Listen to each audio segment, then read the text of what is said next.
ಬರುತ್ತೆ. ಈಗ ಪಂಚಾಂಗದ ಬಗ್ಗೆ ಹೇಳಿದ್ರಿ, ಪಂಚಾಂಗ ಅಂದ್ರೆ ಏನು ಅಂತ ಹೇಳಿದ್ರಿ. ಈ ಪಂಚಾಂಗ ಅನ್ನೋದು ಎಲ್ಲಿಂದ ಶುರು ಆಯ್ತು ಅಥವಾ ಹೇಗೆ ಶುರು ಆಯ್ತು ಅನ್ನೋದು? ಓಕೆ, ಸೊ ನಾನು ಪ್ರತಿ ಪಾಡ್ಕಾಸ್ಟ್ ಅಲ್ಲೂ ನಮ್ಮ ಸಿವಿಲೈಸೇಷನ್ ಬಗ್ಗೆ ಮಾತಾಡ್ತೀನಿ. ಯಾವಾಗ ಮನುಷ್ಯ ನಾಗರಿಕತೆಯಾಗಿ ಬೆಳೆದ್ನಲ್ಲ ಅಂತ, ಅವಾಗ ನಾನು ವೇದಗಳ ಬಗ್ಗೆ ಮಾತಾಡಿದಾಗ ಅದ್ರ ಜ್ಞಾನ ಸಿಕ್ತು, ನಾವು ಏನೇನು ಯೋಚನೆ ಬಂತು ಅಂತ.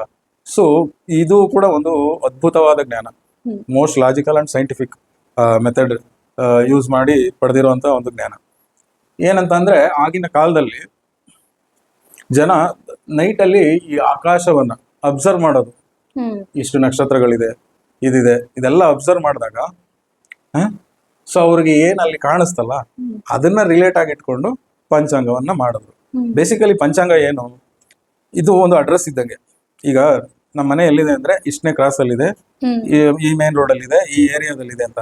ಸೊ ಈ ಒಂದು ವಿಷಯ ಯಾವಾಗ ಆಯ್ತು ಅಂತ ಟೈಮ್ಗೆ ನಾವು ಅಡ್ರೆಸ್ ಹುಡುಕ್ಬೇಕು ಅಂದ್ರೆ ಈ ವರ್ಷದಲ್ಲಿ ಈ ತಿಂಗಳಲ್ಲಿ ಇದು ಪಂಚಾಂಗ ಅನ್ನೋದು ನಮ್ಗೆ ಒಂದು ಆ ಟೈಮ್ ಲೈನ್ಗೆ, ಟೈಮ್ನ ಕೂಡ ನಾವು ಒಂದು ಡೈಮೆನ್ಷನ್ ಅಂತ ತಗೊಂಡ್ರೆ ನಮ್ಗೊಂದು ಅಡ್ರೆಸ್ ಕೊಡುತ್ತೆ. ಫ್ಯೂಚರ್ಗೂ ಇರ್ಬೋದು. ಲೆಟ್ಸೇ ನಾವು ನಾಳೆ ಮಾಡೋಣ ಅನ್ನೋದನ್ನ ಮುಂದಿನ ತಿಂಗಳು 13ನೇ ತಾರೀಕು ಮಾಡೋಣ, ಅಲ್ಲೂ ಒಂದು ಅಡ್ರೆಸ್ ಕ್ರಿಯೇಟ್ ಆಯ್ತು ಟೈಮ್ ಲೈನ್ಗೆ.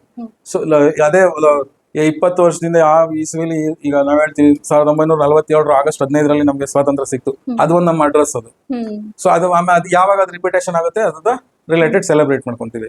ಸೊ ಇದು ಪಂಚಾಂಗದ ವಿಶೇಷತೆ ಅಥವಾ